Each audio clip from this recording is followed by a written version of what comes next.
Welcome to the Nerd Party. Hello, everybody. We just watched episode 16 of Babylon 5's first season called Eyes. And now it's time to babble for 5. One thing that I love about this show is that there are consequences to actions, and that's what this episode is all about. There's all sorts of things going on, and as a result, there's some high emotion, especially on Ivanova's part. She does not want to be scanned by this telepath. We're not necessarily learning new information here, but I think we're seeing a little bit of the depth of it and how emotional it is for Ivanova, dealing with other telepaths and dealing with her mother's death and the way that came about. What are you getting out of it right now? In watching the first set of episodes that we watched so far, I really thought that Ivanova was upset with her mother. Oh, you did? I really thought she was like upset with her for being a telepath. And I thought that's where that was coming from. I didn't realize that until this episode that it was coming from this place of wanting to protect that love, you know, and protect that relationship that she had with her mother. That changed the whole perspective of this for me. Okay, so you did get something new out of this. Absolutely, I did. Okay, good to know. Has anything else changed in terms of Ivanova's interaction with other telepaths? I mean, we've kind of seen her interact a little bit with Talia Winters. Do you think that her attitude toward telepaths is founded?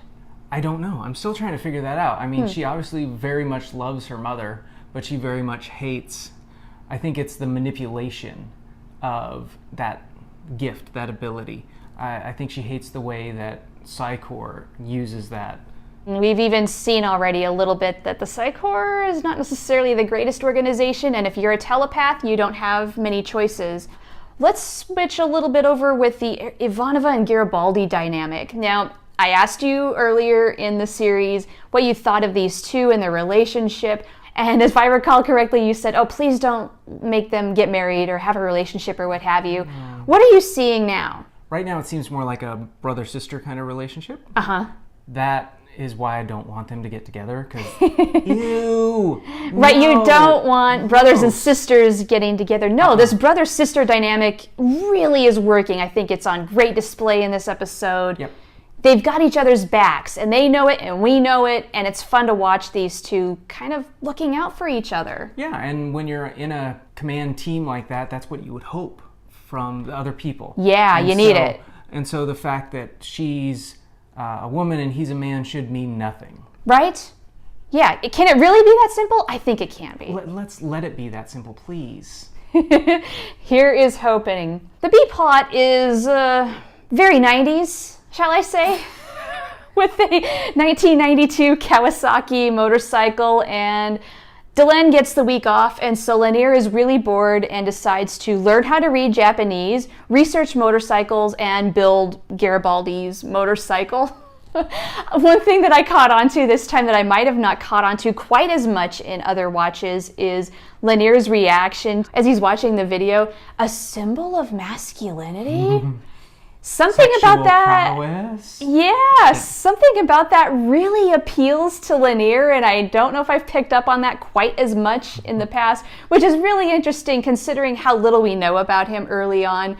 He seems very submissive, passive, I live only to serve, but he's attracted to masculine objects, maybe something to prove his worth. I'm not sure. What do you think? He definitely strikes me as a submissive type. I keep waiting for him to be put into a pressurized situation where he's got to make a decision that isn't just about serving a master. And what would that look like and how would that turn out? We are getting to know him a little bit better, but at the same time, he's still, even in this episode, even though he's enthralled by that, it's still at a subservient level. It's still... Oh, yeah. This is Garibaldi's motorcycle, and maybe just by being near it, I can gain some sort of prowess myself, but I'm never going to act on it. Yeah. Any other thoughts you have about this one? My only thought is Mr. Gray. Yeah, what Mr. about him? Black, Mr. Green, Mr. Pink, which is a reference that I had to explain to you in the first 5 minutes of this episode. Yeah, you did. I've not seen Reservoir Dogs. It's not something I'm interested in watching. Sorry. You know what? If I'm going to watch 5 seasons of Babylon 5, you got to watch Reservoir Dogs one time. Maybe? Shake on it. Okay, fine. We'll watch You it. saw it here first. What if I cut it out? That's crap. I'm editing this episode. That's how I'm gonna get him to edit the episode. I think that'll do it for Eyes.